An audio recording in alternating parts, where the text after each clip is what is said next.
अस्सलाम वालेकुम। आज हमने 10th क्लास फ़िज़िक्स का 13 चैप्टर का 6th लेक्चर स्टडी करेंगे, जिसमें हम पढ़ेंगे कूलम्स लॉ को। कूलम्स लॉ दरअसल है क्या और हमें क्या बताता है, किस चीज़ के बारे में इंफॉर्मेशन देता है, वो भी हम देखते हैं। कूलम एक फ्रेंच साइंटिस्ट था जिसने 1985 में 1985 में दो चार्जेस के दरमियान पैदा होने वाली फोर्सेस को मेजर किया था। बेशक वो फोर्सेस हमने पढ़ा था कि अट्रैक्टिव फोर्सेस भी हो सकती हैं और रिपल्सिव फोर्सेस भी हो सकती हैं, ठीक है। तो उन फोर्सेस को मेजर करने का उसने क्वांटिटेटिव एक फार्मूला यानी कि हमें दिया, ड्राइव करके दिया, और वो हमें बताया कि हम फोर्स कैसे मेजर कर सकते हैं। तो उसको ज़रा देखते हैं क्या हम कैसे मेजर कर सकते हैं। उसके पहले स्टेटमेंट को समझते हैं कि स्टेटमेंट क्या कहती है। द अट्रैक्टिव और रिपल्सिव फोर्सेस, ऐसी फोर्सेस जो अट्रैक्ट करते दो अपोजिट चार्जेस के दरमियान पाई जाती हैं वो अट्रैक्टिव फोर्सेस होती हैं, और जो सेम चार्जेस के दरमियान जो फोर्सेस पाई जाती हैं वो रिपल्सिव फोर्सेस होती हैं। तो वो forces between the 2 point charges के दरमियान, अभी हम देखते हैं पॉइंट चार्जेस दरअसल होते क्या हैं। Is directly proportional to the product of the magnitude of the charges. उन दोनों बॉडीज़ के ऊपर जो पॉइंट चार्जेस थे, उन दोनों चार्जेस का अगर हम ले लें प्रोडक्ट, उन पॉइंट चार्जेस का मैग्नीट्यूड का अगर हम ले लें क्या ले लें प्रोडक्ट, तो वो फोर्स जो है उन प्रोडक्ट के डायरेक्टली प्रोपोर्शनल होती है। And inversely proportional to the square of the distance between them. जो डिस्टेंस चार्जेस के दरमियान पाया जाता है, दो चार्जेस के दरमियान, उस डिस्टेंस का अगर हम स्क्वायर ले लें तो ये जो फोर्स है ये उस स्क्वायर ऑफ द डिस्टेंस का क्या है, इन्वर्सली प्रोपोर्शनल है। लेट्स सपोज कि अगर हम यहाँ पे एक डायग्राम बना लें कि हमारे पास एक चार्ज है Q1, ये कोई चार्ज है लेट्स सपोज, और ये दूसरा चार्ज है Q2, ठीक है। और इनका जो दरमियानी फासला है वो ये है R, ठीक। अब लेट्स सपोज कि दोनों चार्जेस जो हैं पॉजिटिव चार्जेस हैं। दोनों चार्जेस क्या हैं, पॉजिटिव चार्ज। ये वाला चार्ज इस चार्ज पे क्या लगाएगा बेटा, फोर्स, और इसको परे धकेलेगा क्योंकि सेम चार्जेस हैं, रिपेल करेंगे बेटा, बात समझ आ गई। इस डायरेक्शन में फोर्स लगाएगा। और ये वाला चार्ज इस चार्ज के ऊपर क्या लगाएगा, फोर्स। ये इसको परे धकेलेगा, ये इस डायरेक्शन में मूव करेगा बेटा, इस डायरेक्शन में फोर्स लगेगी बेटा, बात समझ आ गई। अब ये जो फोर्स लग रही है ये किन चीज़ों पर डिपेंड कर रही है, बात समझ आ गई। ये दो चीज़ों पे डिपेंड करेगी। कितनी चीज़ों पे बेटा, दो चीज़ों पे।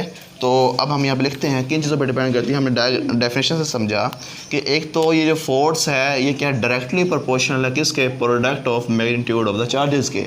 यानी कि फोर्स डायरेक्टली प्रोपोर्शनल है किसके, product of the magnitudes of the charges. Magnitude of the charge क्या है, एक चार्ज है जो मैग्नीट्यूड है वो है Q1, और दूसरे का क्या है बेटा Q2। दोनों का जो प्रोडक्ट ले लिया हमने उसके डायरेक्टली प्रोपोर्शनल है, क्या है बेटा, डायरेक्टली प्रोपोर्शनल है बेटा, बात समझ आ गई।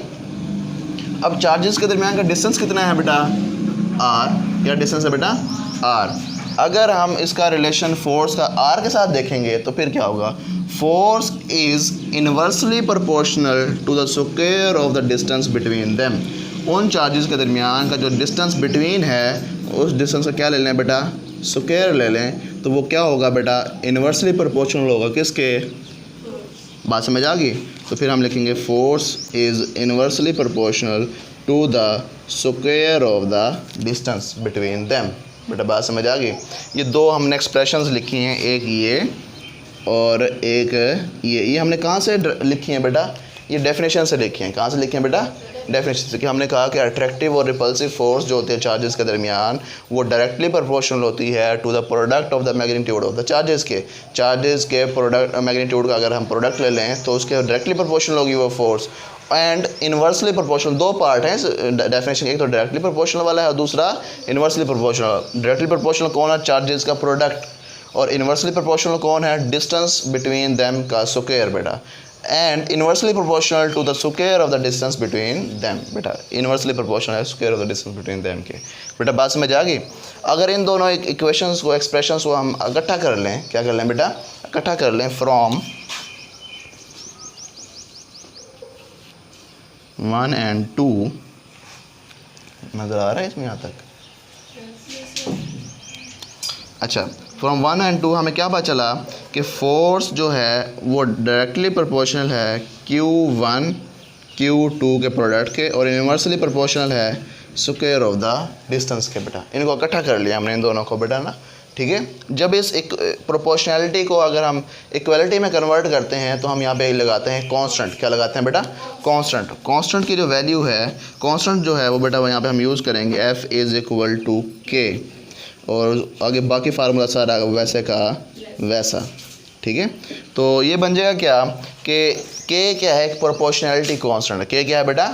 प्रोपोर्शनैलिटी कांस्टेंट है। प्रोपोर्शनैलिटी कांस्टेंट इसका नाम क्या है बेटा? यहाँ पे कूलम्स कांस्टेंट भी कहते हैं इसको, इलेक्ट्रोस्टैटिक कांस्टेंट भी कहते हैं। क्या कहते हैं बेटा? हम लिखेंगे where K is the proportionality constant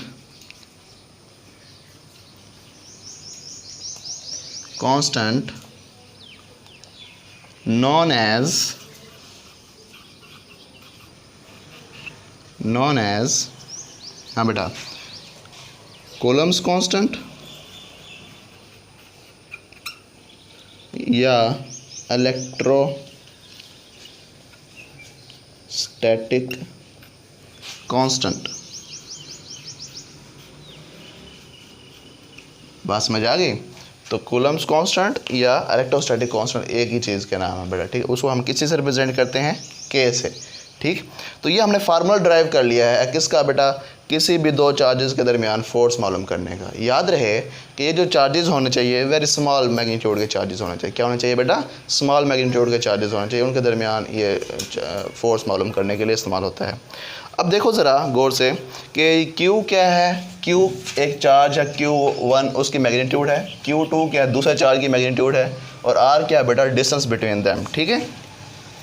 अब गौर से समझो कि ये जो K है, ये जो K है इसकी एक कांस्टेंट वैल्यू है बेटा। क्या होती है? कांस्टेंट वैल्यू होती है, और वो मीडियम से मीडियम चेंज हो जाती है, एक मीडियम से दूसरे मीडियम के लिए डिफरेंट होती है बेटा, ठीक है।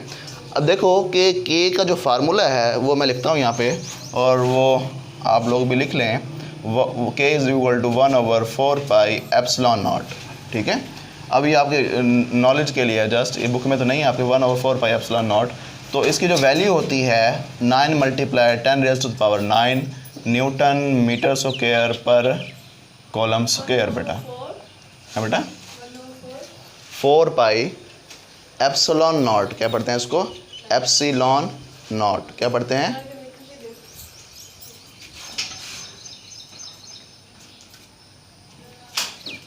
एप्सिलॉन नॉट, ठीक है बेटा। तो इसको पढ़ते हैं ऐसे। तो K की वैल्यू ये होती है। अब ये किसके लिए ये वैल्यू है? ये कांस्टेंट वैल्यू है बेटा किसके लिए? ये है एयर के लिए। किसके लिए बेटा? एयर के लिए या वैक्यूम के लिए, ठीक। अब देखो ये एयर और वैक्यूम का क्या मतलब है? अगर दो चार्जेस के दरमियान यहाँ पे स्पेस जो है इसमें एयर है, क्या है बेटा? एयर है, यानी मीडियम क्या है बेटा? एयर है। तो फिर इसकी K की वैल्यू ये होगी। अगर हमने इसके दरमियान दो चार्जेस के दरमियान कुछ और मीडियम रखा हुआ है, लेट्स सपोज कि हमने पेपर रखा हुआ है, क्या रखा हुआ है? कागज़ रखा हुआ है, उसके लिए K की वैल्यू कुछ और होगी, ठीक है। क्या समझ नहीं आई? हाँ, क्या इसमें मैंने ये बताया कि दो चार्जेस के दरमियान अगर तो मौजूद है हवा। अब एक चार्ज मैंने इस हाथ में पकड़ा है, एक चार्ज इस हाथ में पकड़ा हुआ है, इनके दरमियान क्या चीज़ है? हवा। तो इस K की वैल्यू क्या होगी? ये वाली होगी बेटा। समझ आई है? ये याद करना पड़ता है, इसमें समझने वाली कोई बात है नहीं। मीडियम टू मीडियम चेंज होती है, यानी अगर हम इन दोनों के दरमियान, इस चार्ज के दरमियान इस चार्ज के दरमियान हमने दरमियान में कागज़ रख दिया, क्या रख दिया बेटा? तो इस K की वैल्यू कुछ और हो जाएगी बेटा, ठीक है, चेंज हो जाएगी। अच्छा, इस चार्ज के दरमियान इस चार्ज के दरमियान हमने कोई स्टील की कोई बॉडी रख दी है, उसके लिए कुछ और वैल्यू होगी बेटा, ठीक है।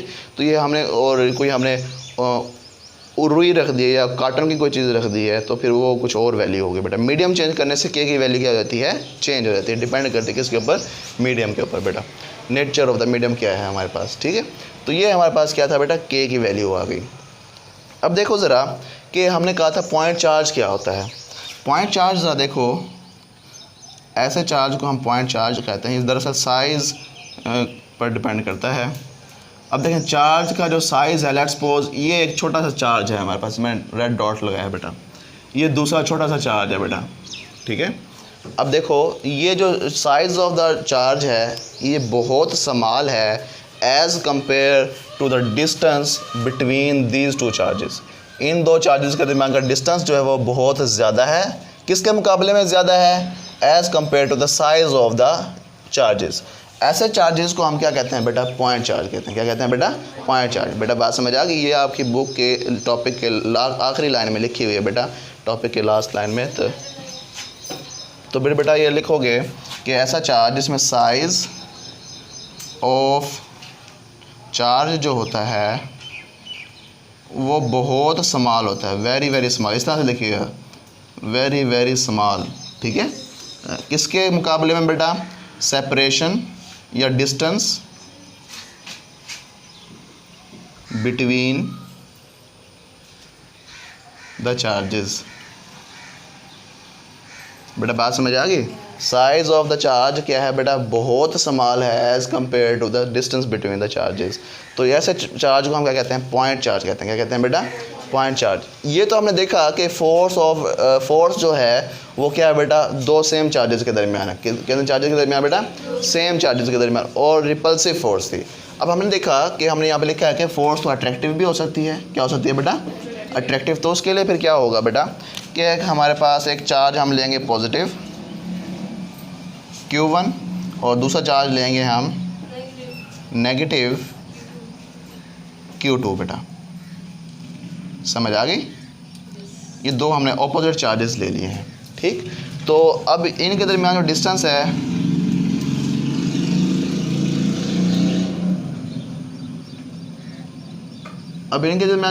है वो है बेटा R।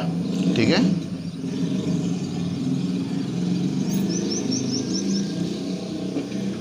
अच्छा अब इन दो चार्जेस के दरमियान क्या है? डिस्टेंस R है। अब ये दोनों एक दूसरे को क्या करेंगे? अट्रैक्ट करेंगे। क्या करेंगे बेटा?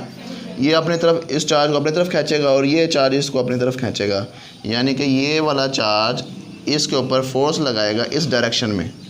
बेटा बात समझ आ गई? ये वाला चार्ज इस चार्ज पर फोर्स लगाएगा इस डायरेक्शन में, यानी इसको अपनी तरफ खींचेगा। समझ आई बेटा? बात नहीं आई?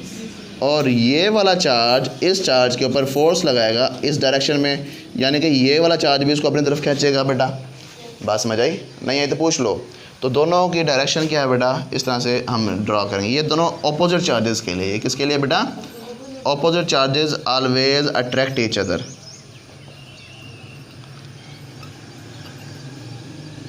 अट्रैक्ट करेंगे बेटा। क्या करेंगे? अब यहाँ पे लाइक चार्जेस है, सेम चार्जेस है, यहाँ पे क्या करेंगे? रिपेल। क्या करेंगे बेटा? अच्छा अब यहाँ पे दोनों पॉजिटिव चार्जेस थे, अगर यहाँ पे दोनों नेगेटिव चार्जेस हो जाएं तो फिर क्या करेंगे? तब भी रिपेल करेंगे, क्योंकि दोनों तब भी क्या होंगे बेटा? लाइक चार्जेस होंगे। Same charges always repel each other. बेटा बात समझ आ गई? कोई बात यहाँ तक समझ ना आए ज़रा पूछ लो। चलें फिर इतना काफ़ी है। If you have any question about the lecture you can ask freely in the comment section. Thank you. अल्लाह हाफिज़।